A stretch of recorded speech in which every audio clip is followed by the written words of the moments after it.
और क्रांति की खुशबू महसूस हो रही है। चलिए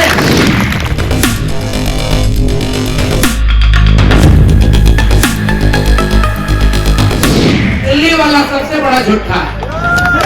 और ये क्या बात कह रहा है, उसने क्या नारा लगाया था, वो बेच रहे हैं भारत को, मैं चैन से कैसे सो जाऊं, सौगंध मुझे इस मिट्टी की, मैं देश नहीं बिकने दूंगा, नारा लगाया था।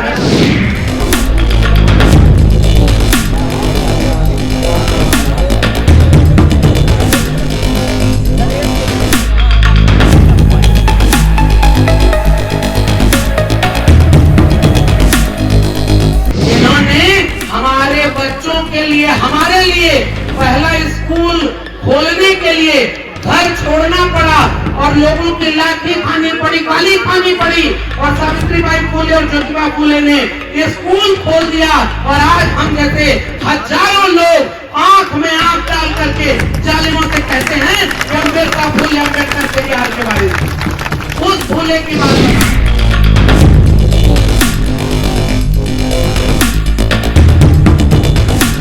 ज्योतिबा फुले बात कहते हैं, बाल बनाना नाई का धर्म नहीं धंधा है, लकड़ी का काम करना बढ़ई का धर्म नहीं धंधा है, बर्तन बनाना मिट्टी के कुम्हार का धर्म नहीं धंधा है, वैसे ही मंदिर में बैठकर पूजा करना पुजारी का धर्म नहीं धंधा है। अगर आप बचाली बने लेंगे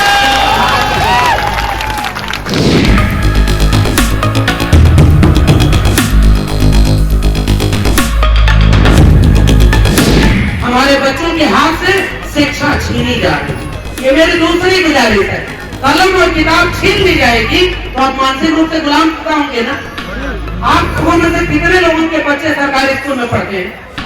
अधिकांश लोगों के बच्चे सरकारी स्कूल में पढ़ते हैं, और सरकारी स्कूल में न तो मास्टर है, न तो इमारत है, न तो वहाँ पढ़ाई है। जिसकी जेब में पैसा है उसके बच्चे अच्छे स्कूल में पढ़ रहे हैं। जब आपके बच्चों की शिक्षा छीनी जाएगी, आपका रोजगार खत्म हो गया ना।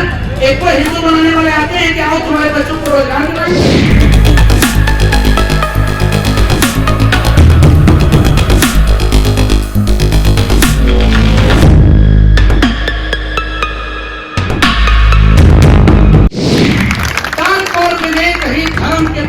आपको बचाएगा। अरे ये मंदिर मस्जिद वाले आपके बच्चों का भविष्य बर्बाद करने के लिए रोज कहते हैं मंदिर खतरे में है, हिंदू खतरे में है, और हम इस मंच से कह रहे हैं हमारे बच्चों की शिक्षा खतरे में है, स्कूल खतरे में है, विश्वविद्यालय खतरे में है, हॉस्पिटल खतरे में है। तुम कभी बचाने क्यों नहीं आए? इसलिए अपने बच्चों को बचाइएगा, इन पाखंडियों से बचाइएगा।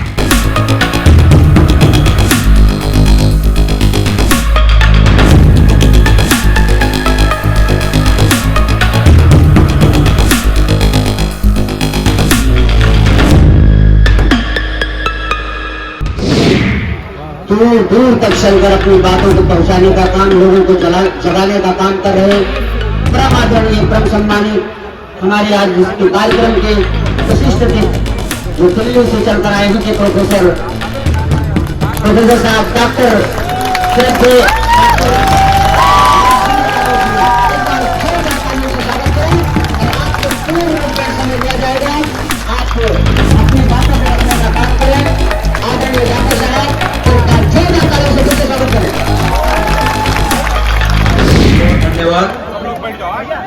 सम्मानित मंच और इस कार्यक्रम में आए हुए आप सभी सम्मानित लोगों को मेरा क्रांतिकारी जय भीम जय मंडल है, इंकलाब जिंदाबाद।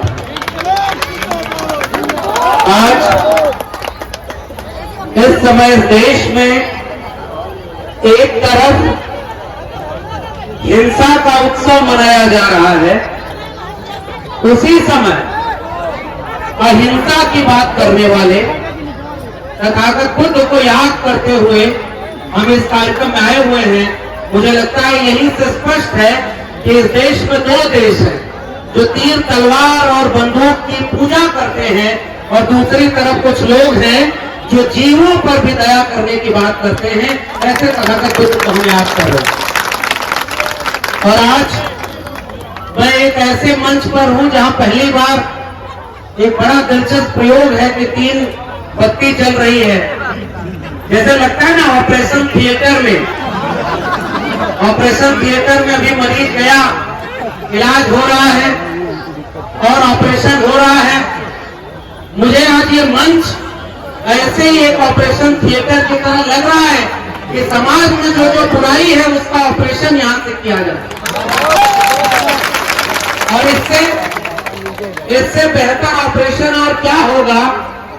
और हम लोग तो कुछ नहीं है, जितने लोग मंच पर हैं हम सारे लोग आज जो कुछ भी हैं वो उस अगर यहां खड़े होकर अपनी बात कह ले रहे हैं और आप सुन रहे हैं तो इसमें हमारी कोई भूमिका नहीं है, क्योंकि हम कोई ऑपरेशन कर भी नहीं रहे। हमारे पुरखों ने इतना ऑपरेशन कर दिया है, हम उसी को केवल आगे बढ़ाने की कोशिश कर रहे हैं। वरना एक बात सोचिए कि तथागत बुद्ध ने पहली बार इस देश में मानसिक, सामाजिक, सांस्कृतिक जो बुराई थी, जो बीमारी थी, उसका इलाज वहां से शुरू किया। और मैं पहली बार श्रावस्ती आया हूं। वैसे तो मैं यूपी आजमगढ़ का ही रहने वाला हूं, लेकिन श्रावस्ती आया हूं तो मुझे वो पूरा इतिहास ऐसा लग रहा है कि आंखों के सामने नजर आ रहा है। एक ऐसा समय रहा होगा हजारों साल पहले जब दुनिया को शांति, प्रेम, करुणा का, सौहार्द का पाठ पढ़ाने वाले तथागत बुद्ध आपकी इसी जमीन पर 25 वर्षावार एक लंबा समय व्यतीत किए होंगे। इस मिट्टी में कितनी खुशबू, कितनी ताकत, कितनी ऊर्जा है, मुझे यहाँ खड़े होकर वो महसूस हो रही है। और वो ताकत, ऊर्जा ज्ञान की है। तथागत बुद्ध का मतलब मेरे लिए केवल इतना है, जब दुनिया में तीर तलवार बांटा जा रहा हो, इस देश में कुछ लोग ऐसे हैं जो मैं पहले ही कहा कि तीर तलवार बंदूक की पूजा करते हैं, और आपके हमारे बच्चों के हाथ में जो हमारे पुरखों के संघर्षों से कलम और किताब आई थी उसे छीनकर वापस बंदूक और तलवार पकड़ना चाहते हैं और उनसे अब ये काम सौंप दिया है। पहले हम लोग के समय कहा जाता था कि भाई आपका बच्चा क्या कर रहा है, तो हमारे लोग कहते थे कि बच्चा 10वीं कर रहा है, 12वीं कर रहा है, बड़ा होके क्या बनेगा, तो कहते थे डॉक्टर बनेगा, इंजीनियर बनेगा, आईएएस बनेगा। अब ऐसा समय आ गया है कि अब लोग पूछ रहे हैं कि आपका बच्चा क्या कर रहा है, तो लोग कह रहे हैं कि मस्जिद के सामने जाकर हनुमान चालीसा पढ़ रहा है और तीर तलवार लेकर के वहां मुसलमानों के खिलाफ नारे लगा। बड़ा होकर बच्चा क्या बनेगा, तो बच्चा खुदाई करेगा कि मस्जिद के नीचे कहां शिवलिंग खोजना। यही तो बनाया जा रहा है हमारे बच्चों को। तो हम जहां जा रहे हैं उसकी बहुत सम्मानित लोग मंच पर बैठे हुए हैं और बहुत संघर्षों के लोग बैठे। मैं कई बार मंचों पर जाता हूं तो एक बात जरूर बोलता हूं कि जितनी मेरी उम्र होगी, हो सकता है उससे ज्यादा उम्र मंच पर तमाम लोग बैठे हैं जिन्होंने संघर्षों में खपा दी होगी, और उन सारे लोगों के संघर्षों की वजह से हमें हिम्मत मिलती है। इसलिए बहुत संक्षेप में 2-4 बातें जो आपके विषय पर मुझे दिखी वही करके अपनी बात खत्म करूंगा। सबसे पहली बात, मैं आपसे गांव से आए हुए लोगों, आप तो एक मेले की तरह आए हुए हैं ना, आप इस मेले में मूर्ति पूजा करने नहीं, विचार को लेने आए। इसलिए सबसे पहले मैं इस मेले के आयोजकों को सलाम कर रहा हूं। दूसरी तरफ पूरे रास्ते हम लोग देखते आ रहे हैं, कहीं इतना बड़ा पंडाल, कहीं इतना बड़ा पंडाल, कहीं कुछ चल रहा है, कहीं कुछ चल रहा है, कहीं कर्मकांड हो रहा है, कहीं भंडारा हो रहा है, और कोई वहां नाच गा रहा है, कोई कुछ भी मत्सव मना रहा है। मुझे ये ऐसा पंडाल नजर आया जहां सब लोग चुपचाप होकर के तथागत बुद्ध, अम्बेडकर, फूले पेरियार के विचार को सुन रहे हैं। मुझे लगता है इससे बड़ा उत्सव क्या है। देखिए, हमारा देश उत्सव धर्मी देश है। हम लोगों की तरफ पूर्वांचल में अगर जेसीबी मशीन से खुदाई होने लगे तो 150 आदमी चुपचाप वहां बैठ के देखने लगता है यहाँ क्या हो रहा है। इतना खलियार हमारे यहाँ लोग, क्यों? क्योंकि भाई हमारे यहाँ लोगों को हाथ को काम नहीं दिया गया, पेट को रोटी अभी भी नहीं मिली है। लोग डरते हैं, लोगों को कमजोर बनाया गया है, इसलिए क्योंकि धर्म का व्यापार चलता है। मुझे याद आ रहा है, आप लोगों ने नाम सुना होगा महात्मा ज्योतिबा फूले का। ज्योतिबा फूले बात कहते हैं, बाल बनाना नाई का धर्म नहीं धंधा है, लकड़ी का काम करना बढ़ई का धर्म नहीं धंधा है, बर्तन बनाना मिट्टी के कुम्हार का धर्म नहीं धंधा है, वैसे ही मंदिर में बैठकर पूजा करना पुजारी का धर्म नहीं धंधा है। अगर आप पुजारी बने रहेंगे, अब भाई देखो, आप उत्तर प्रदेश में हैं, यहाँ तो आजकल लोगों की भावना आहत हो जा रही है, तो बुलडोजर चल जा रहा है घर के ऊपर। और आप लोग देखो सजग लोग हो, इसलिए एक बात कह के जा रहा हूँ, हमें अपनी तरफ से कोई ऐसी बात नहीं करनी। हमारे पुरखों ने इतना ऑपरेशन कर दिया है, केवल उन्हीं को पढ़ें, उनकी किताब को आने वाली पीढ़ियों तक पहुंचा दें। कोई भी लड़ाई ऐसी नहीं है जो हम हार जाएंगे। इसलिए पहली बात, अपनी जड़ों को पहचानिए कि हम कहाँ थे और कहाँ आ गए। इन किताबों को घर घर पहुंचाइए ताकि पाखंड खत्म हो। आपके विषय में एक विषय है, आयोजकों ने जब 6 विषय रखा तो उसमें एक विषय था पाखंड। पाखंड का विनाश कैसे होगा? अच्छा भाई एक बात बताइए, धर्म जिंदा कैसे है? अभीष्ट की इच्छा और अनिष्ट से रक्षा। क्यों ऐसा भाई? हमारी कोई कमी बुराई हो, हमारे अंदर कोई मुसीबत आ जाए तो मूर्ति के सामने खड़े हो जाते हैं, और उसके बाद बीमारी ठीक हो जाए, बच्चे पढ़ाई लिखाई से हो जाए, इसीलिए तो धर्म मानने जाते हैं। अब एक बात बताइए, हमारे ज्योतिबा फूले ने एक किताब लिखी है जिसका नाम है तीसरा रथ, नाटक है तीसरा रथ। अब एक किस्सा सुनिए, 2-3 किस्सा सुनाऊंगा, अपनी बात खत्म कर दूंगा। एक आदमी बहुत परेशान था और वो एक पंडित के पास चला गया। उसने कहा कि हुजूर बड़ा परेशान हूँ। पंडित ने कहा लाओ तुम्हारा ग्रह नक्षत्र देखते हैं। पंडित ने देख के कहा कि तुम्हारा शनि ठीक जगह पर नहीं है, शनि खराब है, इसलिए तुम्हारे जीवन में विपत है, आफत है, मुसीबत है, घर में बीमारी है, बच्चा पढ़ नहीं रहा, उसको नौकरी नहीं, घर नहीं, खाने को रोटी नहीं, तो शनि ठीक हो जाएगा तो तुम्हें जो है मुसीबत ठीक हो जाएगी। तो बोला वो आदमी कि भाई क्या करना होगा? तो पंडित ने बोला हवन कराना होगा। तो वो आदमी बोला कितना खर्चा आएगा? तो कहा कि 10,000 रुपया खर्चा आएगा। तो वो आदमी बोला कि साहब 10,000 तो नहीं है। तो थोड़ी देर बाद पंडित बोला कि अच्छा चलो त्योहार वाली सेल लगा देते हैं, 50% डिस्काउंट, 5,000 रुपए में तुम्हारी हवन पूरा करा देंगे। मैं ये अपनी बात नहीं कह रहा हूँ भाई, देखो पढ़ा लिखा व्यक्ति हूँ, मैं अपनी किताब का रेफरेंस देकर बोल रहा हूँ। महात्मा ज्योतिबा फूले ने लिखा है, किताब का नाम है तृतीय रत्न, उस नाटक में ये कहानी लिखी है।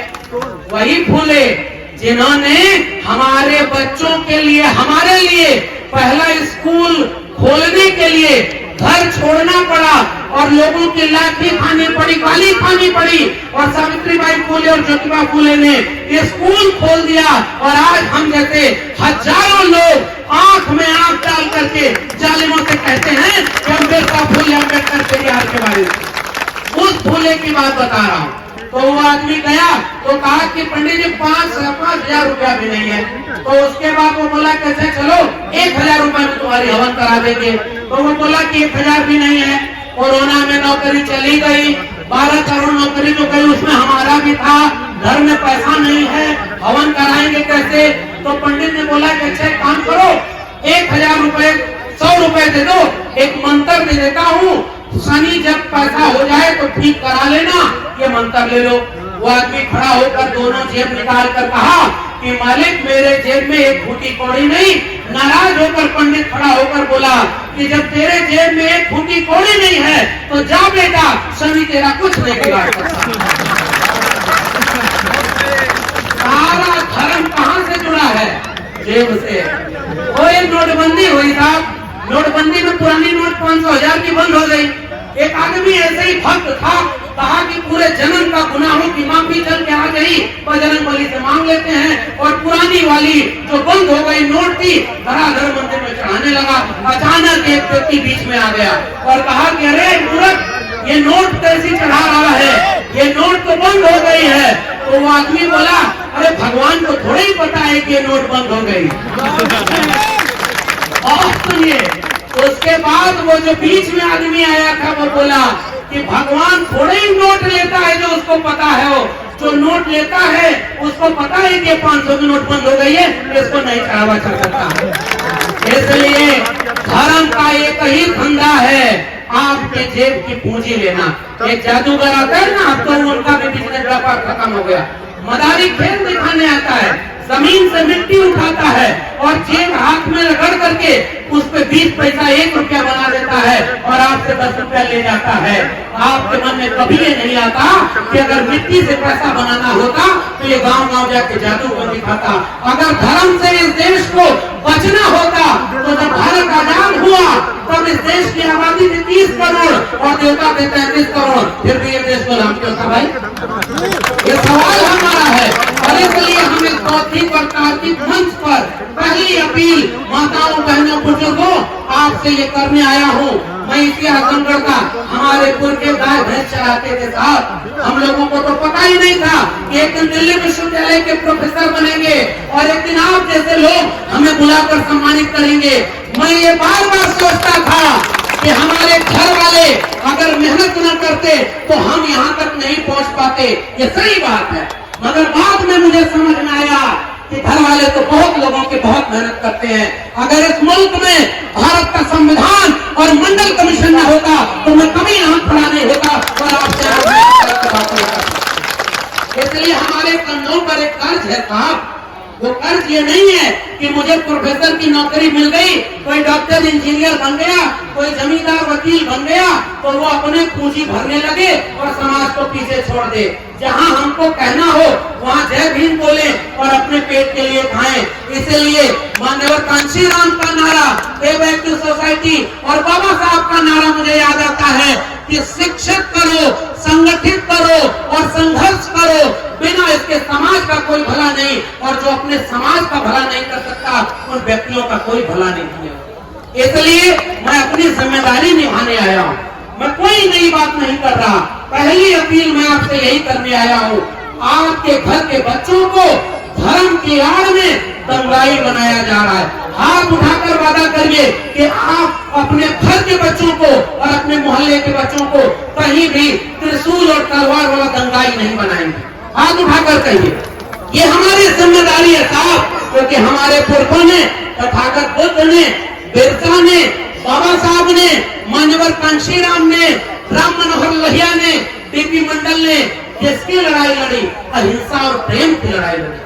पहली बात, और धर्म के पाखंड से अपने आने वाली पीढ़ियों को बचाना है। दूसरी मेरी गुजारिश है, और चूंकि आपके विषय में है इसलिए मैं वो बात यहाँ पर कह रहा हूँ, पाखंड ने हमारी पीढ़ियों को मानसिक रूप से गुलाम बनाया। वो घर में बच्चा होता है ना, बच्चे को भूख लगी हो और बच्चा लड्डू मांगे और लड्डू मांग रहा हो, उस बच्चे को उठा करके उसको पैंट जो पहनता है उसको माताएं बहनें ढीली कर देती। वो पूरे टाइम पैंट पहनने में बस बचा रहा कि मेरी पैंट वापस दे दो, लड्डू मांगना भूल जाता। हमारे बच्चों के हाथ से शिक्षा छीनी जा रही। ये मेरी दूसरी गुजारिश है। कलम और किताब छीन ली जाएगी तो आप मानसिक रूप से गुलाम होंगे ना। आप लोगों में से कितने लोगों के बच्चे सरकारी स्कूल में पढ़ते हैं? अधिकांश लोगों के बच्चे सरकारी स्कूल में पढ़ते हैं। और सरकारी स्कूल में न तो मास्टर है, न तो इमारत है, न तो वहाँ पढ़ाई है। जिसकी जेब में पैसा है उसके बच्चे अच्छे स्कूल में पढ़ रहे हैं। और मैं दिल्ली विश्वविद्यालय में पढ़ाता हूँ। मैं जानता हूँ कि मेरे गाँव के किसान मजदूर कमेरा लोग, चौधरी छोटू राम, सोनेलाल पटेल साहब एक नारा देते थे, ये जंग 90% लोग कमेरा हैं जो काम करके खाते हैं, 10% लोग लुटेरा हैं जो कमेरा का शोषण करके खाते हैं। ये जंग कमेरा बनाम लुटेरा की। और यही सपना बाबा साहब अम्बेडकर और राम मनोहर लोहिया का, कांशीराम और बीपी मंडल का। मैं तो विचार लेकर आया, मैं व्यक्तियों की बात नहीं कर रहा। और विचार क्या था कि हमने हाथ से श्रम किया, हमारे पुरखों ने इस देश को रहने लायक बनाया, और आज हमारे घर के बच्चों के हाथ से कलम छीन ली। आप अपने बच्चों को केवल मिड डे मील के लिए स्कूल भेज रहे हैं और स्कूल बर्बाद कर दिया। और दिल्ली विश्वविद्यालय में आकर देखिए, मैंने जब खुद RTI लगाई और हमारे तमाम सम्मानित लोग बैठे हुए हैं, सर हमारी यूनिवर्सिटी में मंडल विरोधी आंदोलन चला, वहाँ पर मंडल के खिलाफ नारे लगाए गए। और मैं तो इस मंच को देख रहा हूँ, बहुजन समाज क्या होता है, 90% लोग यहाँ किसी पार्टी का झंडा नहीं है, किसी पार्टी का बैनर नहीं है, लेकिन 90% SC, ST, माइनॉरिटी के लोग, वंचित शोषित कमेरा लोग इस भीड़ में एक साथ बैठे हुए हैं। यही मेरा समाज और आपसे गुजारिश करने आया हूँ। हम 90% लोगों के 90% प्रोफेसर वहां नहीं, हमारे प्रोफेसर वहां नहीं है। मैंने जब ITI लगाई तो पता चला कि 2019 तक इस देश के OBC के 0 प्रोफेसर 45 केंद्रीय विश्वविद्यालय में। ये बताइए आपका विश्वविद्यालय था क्या? आपके डॉक्टर हैं क्या? आपके इंजीनियर हैं क्या? आपकी जमीन पर 90% मालिकाना हक आपका है क्या? स्कूल आपसे छीन लिया, डॉक्टरी आपसे छीन ली, सरकारी नौकरी खत्म कर दी। और कैसे खत्म कर रहे हैं? एक तरफ पाखंड और दूसरी तरफ झूठ का व्यक्ति जो लखनऊ वाला तो छोटा है, मैं इशारे में बात करूंगा भाई, दिल्ली वाला सबसे बड़ा झूठा है। और ये क्या बात कह रहा हूं, उसने क्या नारा लगाया था? वो बेच रहे हैं भारत को, मैं चैन से कैसे सो जाऊं, सौगंध मुझे इस मिट्टी की, मैं देश नहीं बिकने दूंगा, नारा लगाया था ना। जब तक गुजरात का मुख्यमंत्री रहा उसने कभी नहीं बताया कि मैं OBC मां का बेटा हूं। और जब तुम्हें प्रधानमंत्री बनना हुआ तो तुम्हें जाति नजर आ गई और तुम हमसे कहते हो कि हम लोग जातिवादी हैं। हम अगर इस देश के दलित पिछड़े आदिवासी अपना हक मांगे तो हमारे ऊपर तोहमत लगाई जाती है कि हम जातिवादी हैं। हमारे तमाम वरिष्ठ लोग बैठे हैं, मुझसे ज्यादा अनुभव उनके पास होगा। बिहार में मुख्यमंत्री थे कर्पूरी ठाकुर, उन्होंने पहली बार आरक्षण लागू किया। उत्तर प्रदेश में मुख्यमंत्री थे राम नरेश यादव। और ये देखो, नाई समाज और OBC समाज के लोगों पर दिल्ली से चमड़ा भेजा संदेश, बार बनावा कर्पूरी और भैंस चरावा राम नरेश, ये गाली दी गई थी हमारे लोगों को, ये गाली दी गई थी। बिहार जानते हैं नहीं? आज हमारे लोगों को हिंदू बनाया जा रहा है। और कौन बना रहा है? कैसे कहा? आरक्षण पर गाली। और भोजपुरी से, भोजपुरी तो जानते हैं ना थोड़ी बहुत। एक बात बताइए, आज पूरे समाज को कहा जा रहा है कि मुसलमानों से खतरा है, 80% हिंदू हैं, एक हो जाओ। अरे अगर 80% दलित पिछड़े आदिवासी सब हिंदू थे तो बताओ, मेरा सवाल है कि राजस्थान का इंद्र मेघवाल 8 साल का बच्चा तीसरी में पढ़ता था, मटका पानी वाला छू लिया तो उसको उसके मास्टर ने इतना मारा कि वो मर गया। कोई विश्व हिंदू परिषद, बजरंग दल, हिंदू युवा वाहिनी उस इंद्र मेघवाल को न्याय दिलाने के लिए क्यों सड़क पर नहीं आई? ये सवाल है कि नहीं? ये आपको हिंदू तब बनाएंगे जब आपको दंगाई बनाना होगा, जब आपके बच्चों की शिक्षा छीनी जाएगी, आपका रोजगार खत्म हो गया ना। एक को हिंदू बनाने वाले आते हैं कि आओ तुम्हारे बच्चों को रोजगार दिलाएंगे। अरे राम मंदिर के नाम पर चंदा, और उसके बाद उसको भी खा गए, क्योंकि ये तो राम मंदिर के नाम पर पूरे देश में दंगा की सियासत किया इन्होंने। और हमारे लोगों ने लहू पोंछने का काम किया। डॉक्टर अम्बेडकर जब भारत लौटे तो उन्होंने तलवार नहीं पकड़ी, कलम पकड़ी, एक लहू का कतरा नहीं बहाया। और पीढ़ी दर पीढ़ी हमारे लोगों को इतना न्याय दे दिया है कि वो संविधान जब तक रहेगा तब तक हम गुजार है। अरे चलिए, मेरी गुजारिश, वक्त बहुत हो गया है, इसलिए संक्षेप में अपनी बात कर रहा हूँ कि हमारे बच्चों के हाथ से शिक्षा छीन ली गई। मैं चूंकि विश्वविद्यालय में पढ़ाता हूँ और अभी ठेके पर प्रोफेसर हूँ, ये बात भी जान लीजिए, परमानेंट भी नहीं हूँ। क्योंकि वो जो आया था ना फकीर, जो बोला ना कि देश नहीं बिकने दूंगा, सबसे पहले उसने शिक्षा बेची। यही जागरूक करने आया हूँ माताओं बहनों, गांव गांव छोटी छोटी बस्ती में जागरूकता कार्यक्रम करना हो। इस कार्यक्रम में तो आप चले जाओगे, आप जोर से जय भीम बोलोगे, आप बाबा साहब को याद करोगे, लेकिन अगर हमारा समाज बचा नहीं तो बचाएंगे कैसे? शिक्षा को बचाएंगे। और कौन सी शिक्षा? डिग्रियों वाली नहीं। बाबा साहब ने कहा ना कि वो शिक्षा शेरनी का वो दूध है, जो पिएगा वो दहाड़ेगा, दहाड़ने वाली शिक्षा को बचाने की जरूरत है। और इसलिए जब शिक्षा होगी तो तर्क और विवेक काम करेगा। वो मेरे यहाँ एक व्यक्ति खजूर पर चढ़ गया, ऊपर से देखा तो बड़ा डर लगी, तो हनुमान की पूजा करता था। कहा, हनुमान जी सही सलामत नीचे उतार दो, इस मंगलवार 1 किलो लड्डू चढ़ाऊंगा। थोड़ा बहुत दाएं बाएं देखा, हिम्मत मिली, आधा उतरा और उसके बाद कहा, हनुमान जी आजकल बड़ी गरीबी है, आधा किलो लड्डू चढ़ाऊंगा, उतने में ही खुश हो जाना। तो उसके बाद थोड़ा और नीचे उतरा, और जब थोड़ी दूर बची तो उसने कहा, देखो हनुमान जी, मंगलवार को आपके यहाँ तो बड़ा लड्डू चढ़ता होगा, मैं लड्डू पाँव भर चढ़ाऊंगा, उतने में ही खुश हो जाना। आप तो देवता हो, सब जानते हो। और ऐसा करते करते नीचे जमीन पर उतरा, दोनों कान पकड़कर उठे बैठक किया कि हनुमान जी, न आज से जीवन में पेड़ पर चढ़ूंगा, न लड्डू चढ़ाऊंगा। तर्क और विवेक ही धर्म के पाखंड से आपको बचाएगा। अरे ये मंदिर मस्जिद वाले, आप आपके बच्चों का भविष्य बर्बाद करने के लिए रोज कहते हैं मंदिर खतरे में है, हिंदू खतरे में है, और हम इस मंच से कह रहे हैं हमारे बच्चों की शिक्षा खतरे में है, स्कूल खतरे में है, विश्वविद्यालय खतरे में है, हॉस्पिटल खतरे में है। तुम कभी बचाने क्यों नहीं आए? इसलिए अपने बच्चों को बचाइएगा, इन पाखंडियों से बचाइएगा। और उस पाखंड से बचाना कैसे? अरे भाई, आप किसकी पूजा करते हो? आप कह रहे हो छोटा सा बच्चा और वहां सूरज खा गया। हमारे ज्योतिबा फुले ने एक बड़ी अच्छी किताब लिखी है, रेफरेंस दे रहा हूँ, कहीं ऐसा ना हो कि कल आयोजकों के भी ऊपर NSA लग जाए और इनको भी जेल में डाल दिया जाए, जैसे उत्तर प्रदेश में दलित पिछड़ों को जेल में डाला जा रहा है ना। बिना बात के बुलडोजर चल रहा है। और कुछ लोग जब गोरखपुर के मठ में थे तो जितना मुकदमा लगा था मुख्यमंत्री बनने के बाद सब वापस ले लिया ना। अब कोई मुकदमा उनके ऊपर नहीं है ना, और आपके बच्चों के ऊपर मुकदमा लगा। क्यों? क्योंकि वो आपके बच्चों को पाखंडी बना रहे। और हमारे वरिष्ठ लोग जानते होंगे, गणेश पूजा हमारी तरफ नहीं होती थी, और हर इलाके में 5-5 हजार रुपया देकर RSS गणेश पूजा करवा रहा है, मूर्ति बैठवा रहा है, और हर जगह मूर्ति बैठ करके पूजा हो रही है। मैं एक बात गुजारिश करने आया हूँ, ये मूर्ति वालों को मूर्ति की पूजा करने दो, हमें उनका विरोध नहीं करना। हमें अपने बच्चों को पाखंडी होने से बचा लेना है। पाखंड से मुक्त हो गए तो हमारे बच्चे मुक्त हो जाएंगे, और इसके लिए शिक्षा की जरूरत है। और शिक्षा की जरूरत क्यों? वो एक पंडित हमारे गांव में था, किस्सा चलता है, गांव वाले जाकर कहे कि अरे पंडित जी, इस गांव के लड़कों ने 4 लड़कों ने गधा को हत्या कर दी है, और गधा मारना तो बहुत बड़ा पाप है। पंडित ने बोला, वेदों में लिखा है कि गधा मारने का बहुत बड़ा पाप है, 22 प्रकार के नरक हैं, किसी में डीप फ्राई किया जाएगा, किसी में काटा जाएगा, किसी में सड़ाया जाएगा, और सबको वैसे नरक में फ्राई किया जाएगा। गधा मारने की सजा है, इंसान मारने की नहीं है। गाय मार दोगे तो जेल जाओगे, इंसान की हत्या कर दो, आपको फूल माला से स्वागत किया जाएगा। ये भी देश में हो रहा है। और तब वो पंडित जब जोर जोर से बोला कि अरे भाई ये तो बहुत बड़ा पाप है, गांव वाले बोले इससे मुक्ति कैसे होगी? कहा हवन कराना होगा, 5 गांव के ब्राह्मणों को बुलाकर खिलाना होगा, लाखों रुपए खर्च होंगे, तभी इस पाप से मुक्ति मिलेगी। अचानक एक गांव वाला जाकर पंडित के कान में बोला, पंडित जी, जो 4 बच्चे का गधवा मारे उसमें एक आपका बेटा संतोष भी शामिल था। पंडित शांत होकर बैठ गया, और उसके बाद भोजपुरी में बोला, 2-4 लइकन में एक संतोष, और गधा के मरले में कौनो न दो।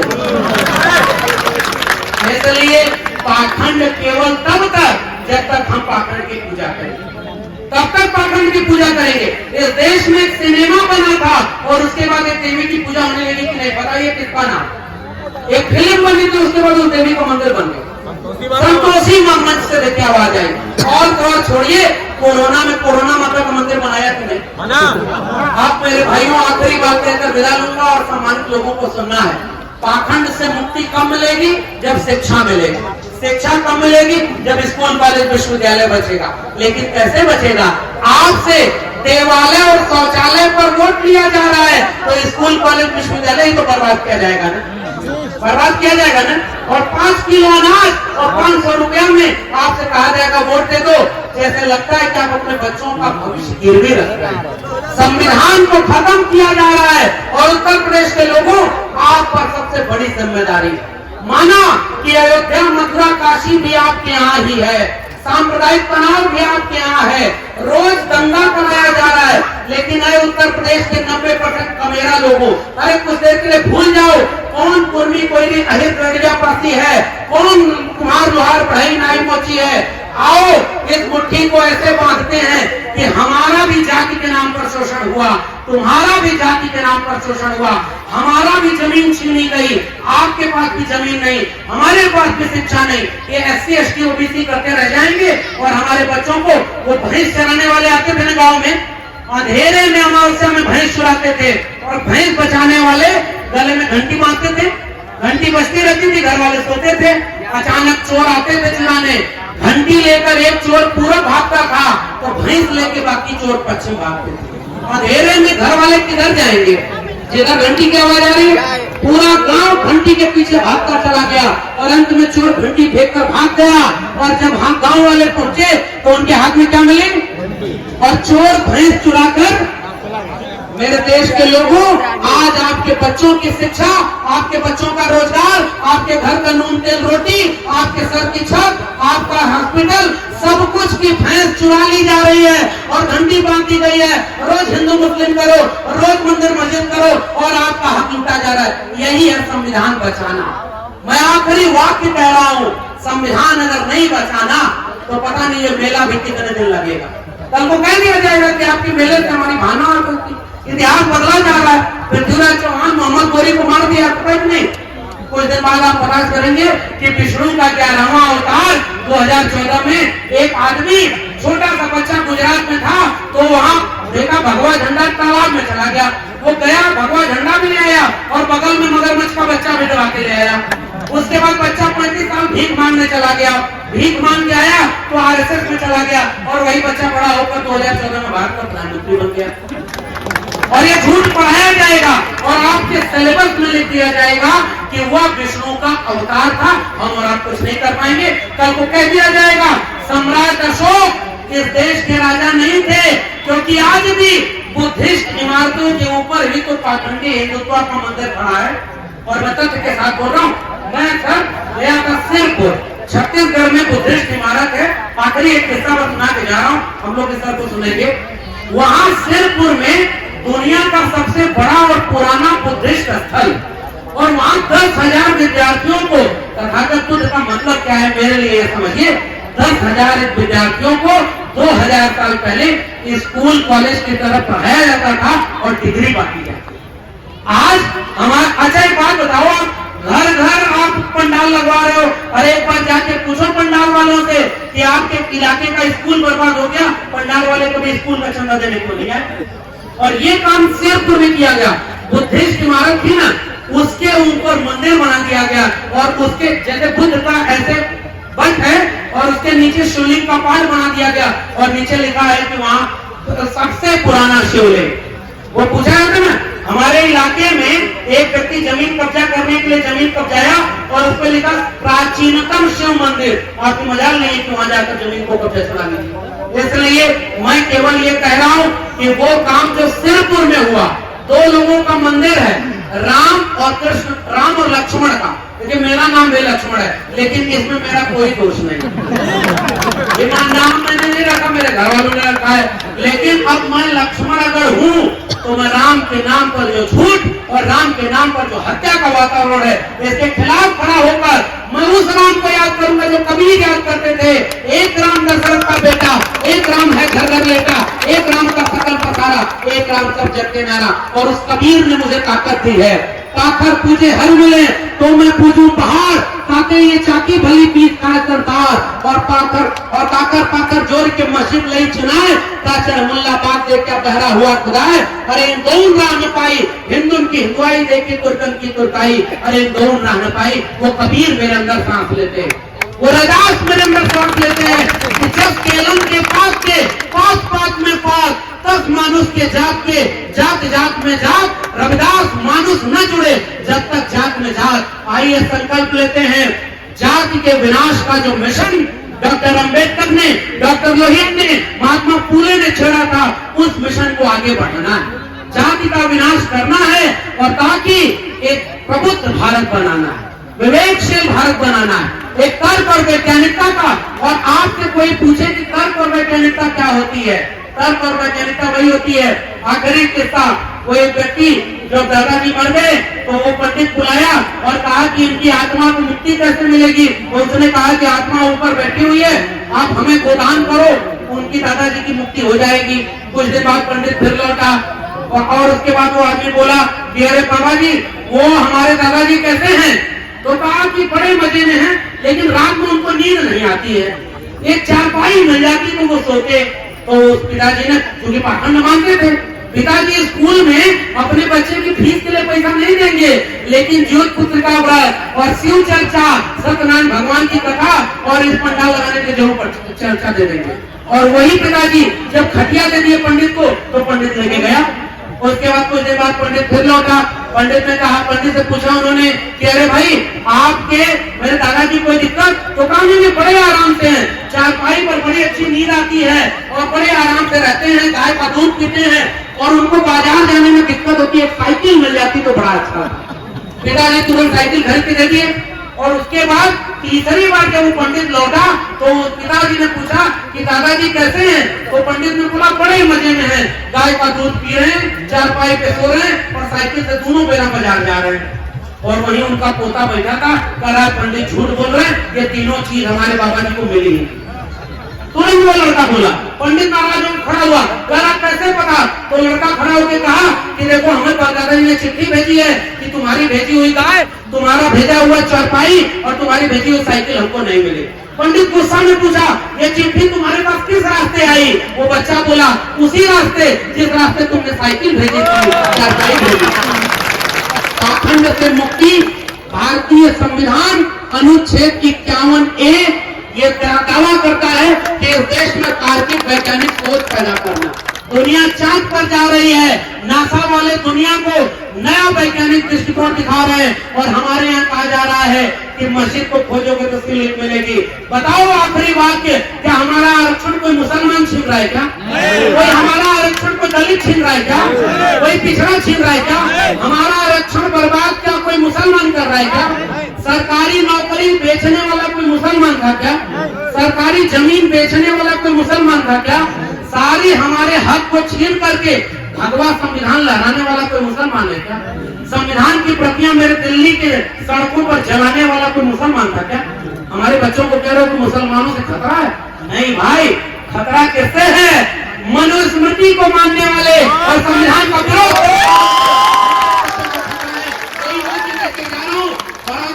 याद रखना। राम मनोहर लोहिया जी ने कहा, संग सो पाने पाभी गांठ, पिछड़ा पावे सौ में साठ। समाजवाद के लोग बैठे हुए हैं, मेरे लिए समाजवाद का मतलब क्या है? 100 से कम न 1000 से ज्यादा, समाजवाद का यही तकाजा। दो बातें हैं मोटी मोटी, हमें चाहिए इज्जत रोटी। हमारे पुरखों की लड़ाई इज्जत रोटी की थी और हमारा लड़ाई ओबीसी समाज के लोगों गर्व से कहो, आपका इतिहास जो अशोका से बुद्धा से शुरू होकर त्रिवेणी संघ और अर्जत संघ तक आता है। त्रिवेणी संघ और अर्जत संघ का नारा क्या था? पुनर्जन्म और भाग्यवाद, इनसे निकला ब्राह्मणवाद। ब्राह्मणवाद की क्या पहचान? गिट पिट बोले करे न काम। मानववाद की क्या पहचान? ब्राह्मण भंगी एक समान।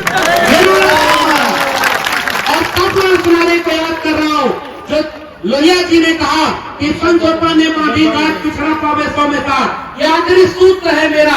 गुजारिश करते हुए कह रहा हूँ, जाति को पीछे करिए, जमात को आगे बढ़ाइए।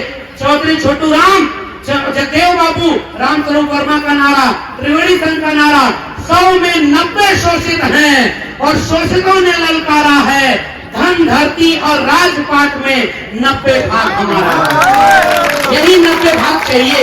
और आज कुछ नहीं है, ये मान के रखिएगा, न राजनीति में, न शिक्षा में, न रोजगार में कहीं आपका भाग नहीं, आपका भाग लूट लिया गया। अगर जुड़ सके तो इस नारे से जुड़िएगा, जो जमीन को जोते बोए वो जमीन का मालिक होए।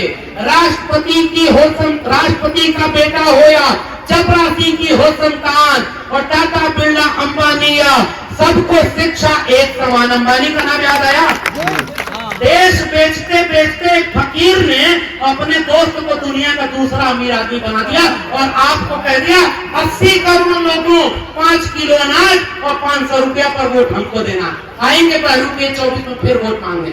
मैं नहीं कहूंगा कि आप किसको वोट दो, लेकिन ये जरूर कहूंगा जिन्होंने आपके बच्चों की शिक्षा रोजगार बर्बाद कर दिया, संविधान बर्बाद कर दिया, उसको कभी वोट मत देना, वरना पीढ़ियां आपको माफ नहीं करेंगी। और इसलिए आखिरी नारा कि जो जमीन को जोते बोए वो जमीन का मालिक होए।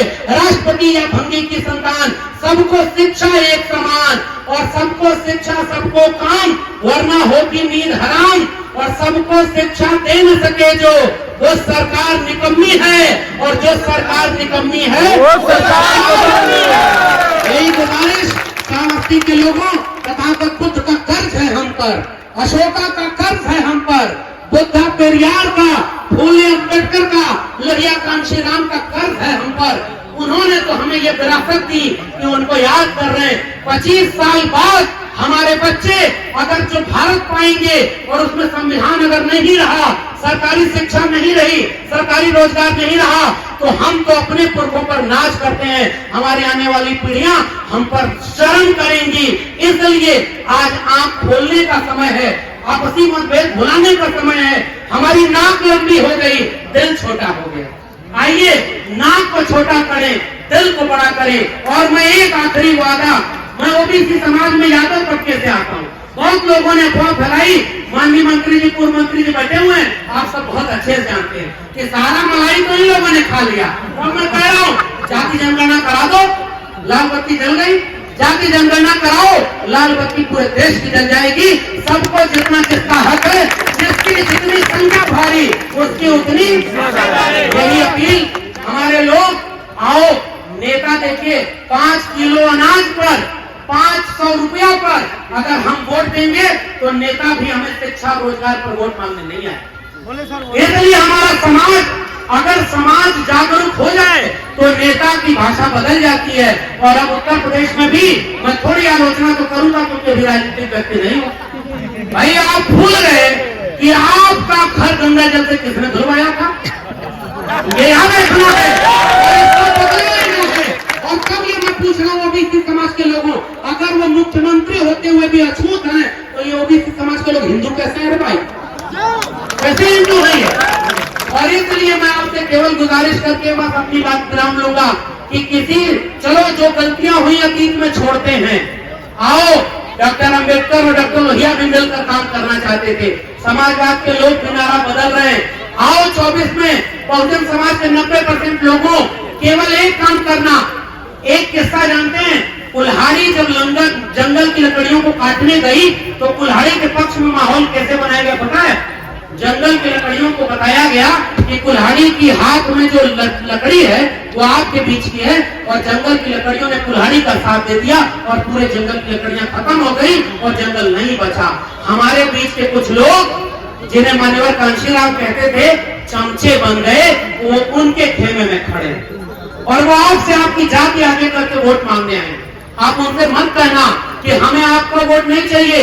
आज कांशीराम होते तो चमचा से काम नहीं चलता, फरसा और फावड़ा लिखना पड़ता। आज जो विचारधारा के साथ आपके साथ है, जो वाकई अम्बेडकर को जीता है, लोहिया को जीता है, जो फूले और मंडल की बात करता है, जो जाति जनगणना की बात करे, जो स्कूल कॉलेज विश्वविद्यालय की बात करे, जो शिक्षा रोजगार की बात करे, वही आपका है। वरना आप लाख बुद्धम शरणम गच्छामि कर लीजिए, हम बुद्ध का भारत नहीं बनाएंगे। वो विदेश में जाकर युद्ध की बुद्ध की बात करेगा और वही प्रधानमंत्री भारत में आकर युद्ध करेगा बुद्ध के खिलाफ। हमारी ये साजिश की जा रही है हमारे खिलाफ। इसलिए मेरी गुजारिश, और मुझे आप लोगों ने सुना, श्रावस्ती के लोगों, मुझे इस मिट्टी से आंदोलन और क्रांति की खुशबू महसूस हो रही है। इसलिए भूल जाइए, चुनाव हमारे यहाँ बहुत कुछ तय करता है। 24 में मनुस्मृति वालों को मत जीतने दीजिएगा, बुद्ध की धरती वालों संकल्प करिए हाथ उठाकर। और आखिरी संकल्प, अगर राजनीति हार जाए तो समाज को मत हारने दीजिएगा। समाज अपने बीच से नए नेता पैदा करेगा और समाज ने इस देश में पाखंडवाद, अंधविश्वास और कर्मकांड के खिलाफ तर्क, वैज्ञानिकता, फूले, शाहू, अम्बेडकर, पेरियार और मंडल की लड़ाई जारी रखिएगा। आने वाली पीढ़ियां हम पर राज करेंगी। बहुत बहुत धन्यवाद। जय भीम, जय मंडल, संविधान जिंदाबाद, इंकलाब जिंदाबाद, गुलाम जिंदाबाद।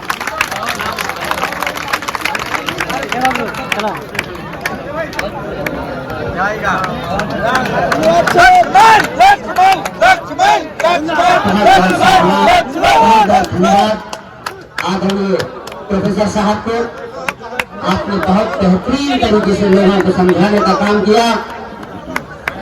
मैं आदरणीय प्रोफेसर साहब का बहुत बहुत आभार करता हूँ। बहुत बहुत धन्यवाद। साथियों,